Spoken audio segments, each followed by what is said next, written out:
there, Simon from simonwoods.com. Now let's see if we can get through it this time. We're on Bordeaux today. I've got a 2008 and I've got 3 2007s and I've got 2 2005s. Not all from the same people, so can't really do a proper compare and contrast. I set off filming it before and the phone went, so all I got through to was pouring the first glass out. Hadn't got past there. Anyway, the first wine is Chateau Oak Montant Saint-Emilion, 2008, selected by Tesco from the Yvon Moe stable. Now, I'll be honest, Yvon Moe, sometimes I find some of their wines just on that slightly extracted over oak side. Let's see if this is true to form or a pleasant change. Well, I stick my nose in there and I get what I call smoky bacon oak. There's this rounded, plush, ripe berry fruit, but behind it there's this slightly earthy green oak and, yeah, this smoky bacon. Might taste better. It's odd, there's like a slightly milky, if you ever, when cottage cheese goes bad type of character to it, but then there's this smoky oak, and then there's this nice plush fruit, and it feels like there was a really quite nice wine here that has been, its élevage hasn't quite been what it could be. I like it, but I think I would have liked it in a different version if a different winemaker had been given the same grapes to work with.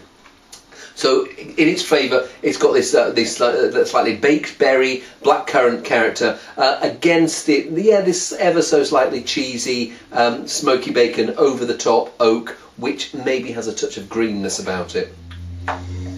But the good thing about it is, when I think about what I'm left with in my mouth, I'm not left with those green characters. I'm left with something that it's quite nice. So wouldn't be surprised if I came back to that later and found that my initial impression had been slightly harsh.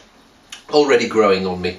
Let's see whether the next one grows on me. It's another Yvon Moe, Chateau La Rosa Chatin, 2007 Lalande de Pomerol. So the first one was a Saint-Emilion Satellite. This is Satellite is one of the regions that's surrounding the Big Daddy appellation. So Saint-Emilion being the Big Daddy, Montant Saint-Emilion, Saint-Georges, Saint-Emilion and a few others. Same here with Pomerol and Lalande de Pomerol. Now it's a year older, a different vintage. 2008 was pretty solid vintage. 2007 maybe not quite as concentrated, but I smell the wine here, and I don't know whether it's a different winemaker, but it feels like it's been made in a slightly more sympathetic way. It feels like there's, if there is oak there, it's in balance with the fruit, and there's this slightly fragrant tea leaf tobacco smokiness to the cherry and berry and touch of blackcurrant fruit. Yeah, whereas the first one wanted to sort of like slap you around the head and say, I'm bigger than you, this one has got a little bit more elegance and vibrancy about it. There's a juiciness, price-wise, much the same. The first one was £9, this one is £10, reduced to £8 on offer. Yeah, it feels like there's a refreshing character, which I maybe missed in the first one. First one, maybe just that bit too much Foursquare character. Here, lighter, gentler, and more successful for me as a result. I like that. I think that's... people talk about charming wines. That is a charming wine, and really nice. Pretty decent claret at that price. Next one.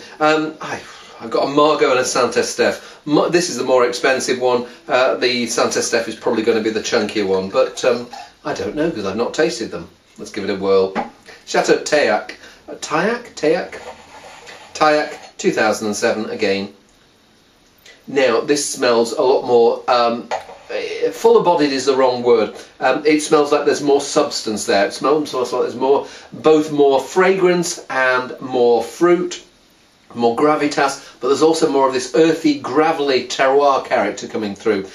This smells really nice. The one before smelled good. This one smells classy. This one smells really classy. Yeah, it's got charm, it's got fragrance, it's got lithe fruit. It feels like, it's weird, it feels like it's a fuller bodied wine than the one before, but it's lighter on its feet. It feels like it's more sprightly, it's got much more going on, it's got these bits of fruit, it's got a bit of tobacco there, it's got a bit of tea leaf there, it's got a bit of ever so slight raisin there, blackcurrant, blackberry, maybe even a bit of cherry character in there. and this bit of cedar, and yeah, people talk about cigar box. You get a bit of that character coming through here. It's long, it's lively, it's lovely. I like that quite a lot. Let's see whether Chateau La Vicomtesse, Saint-Estèphe, same vintage, and again another Yvon Moe stable, will eclipse it. I think this has got something to do with Yvon Moe. No, maybe they distribute it, but I think that these guys here, Yvon Moe is actually involved in either the bottling or the vinification or something. Oh dear. And bouchonné, as the French say. Sorry guys, but not putting that in my mouth. Let's move on. Chateau Arnoton, I'm going to rinse my glass because that was badly corked. Chateau Arnoton, Fronsac, 2005. Fronsac is one of the in what they call the right bank in Bordeaux. Saint-Emilion and Pomerol are the big two, and then if there is a third in the pecking order, Fronsac is probably as close as they come to it being so. So give it a whirl. So of these six, the two in the middle, the Margaux and the Saint-Estèphe, they'll be predominant. Cabernet Sauvignon will be the dominant grape, even on the one that was corked. And of the other four, Merlot will be the dominant grape. And when I stick my nose in here, there's this juicy, rounded plumminess, but there's also some of that earthy maturity that comes with age. Maybe a bit too earthy. There's certainly there's a bit of character here that maybe I would think is this the freshest bottle around, but it's not as manky as the one before. Let's just put it that way. And it may just be that it's a character that needs to come out of its shell, and I've only just opened it, so it may come out. It seems like a better wine is emerging as I give it a waft. But it's almost like if you wake up, if you're in bed in the morning and yeah, sort of 7 on a Saturday morning, and the postman comes and it's a recorded delivery and he needs you to sign for it. How do you feel when you sort of get out of bed? You feel a bit like that. It doesn't mean you're any the less person for it, even depending on what you've done the night before. But yeah, you need a bit of time to shine at your fullest and brightest. That's a really chunky monster, that. There's juiciness, there's flesh, but then behind it all there's this really quite sturdy, earthy tannin, which I don't associate too much with Merlot-based wine, but here it feels like it's got massive, technical term is grunt. It's got a real powerful, grunty style side to it, which makes me think that I've opened this either. The weird thing about wine is 2005 would have tasted delicious and quite light and lively almost as soon as it had been bottled, and 5 years from now it will be soft and mellow, but you're almost getting it at its when the fruit's gone ever so slightly sulky and is now coming out of it, but there's still some tannin there that's sort of going, hey, what about me? I need to resolve. And so the wine here, I can't fault the flavours. The flavours are really lovely. There's this smoky, tobacco-y earthiness, and a bit of that cedar, more on that plummy, dark berry fruit than the blackcurrant that was going on in the Margaux. But firm, sturdy, four-square wine. Not four-square maybe in the way that the Haute Langlade was, but this has got real power and potential. And, well, $9.99 Majestic. I've had this bottle a bit too long. I should have tasted it a bit quite a long time ago, but Majestic may still have some, and if they have at this price, it's terrific. Wow, big full throttle claret for men who like meat. Barbecue claret rather than sort of like people who sit there and Ponzi knife and fork claret. Yeah, sturdy, honest, rich, grunty. Caveman claret, if you want to call it that. Final one, let's see if this is a slightly more refined than the caveman. Chateau Lassis Jomat, Saint-Emilion Grand Cru, 2005 again. And again, this is a sample I've had for slightly too long. I should have tasted it earlier, so apologies to the people who sent it.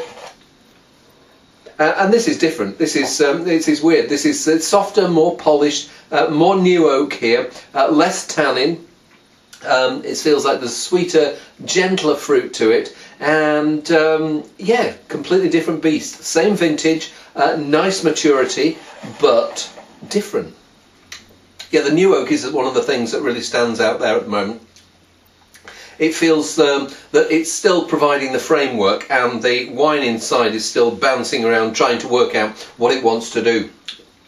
But good thing about the fruit is it's not overripe, so by the time the oak has actually relaxed and sort of chilled out a bit, the fruit will still be sort of going, yeah, I'm still here. Fascinating contrast between those two, both right bank Merlot based 2005s, but whereas the Fronsac is the caveman, this is the one that's maybe on that slightly aristocratic side. And I have a feeling, the weird thing about wine is, I bet if you kept these bottles and tried them 35 years from now, there wouldn't be all that much difference. They'd taste of old wine. You're not supposed to say that, but it's true. Good thing would be to taste them in about 5 years, because then I think that both of the vineyards will be talking rather than the winemaking. But I think this is a really good advert for Bordeaux. I mean, there was a corked wine which you can't legislate for, but 4 of them I thought were really, really good. And the first one would have been really good in the hands of a different winemaker. But hey, see you soon.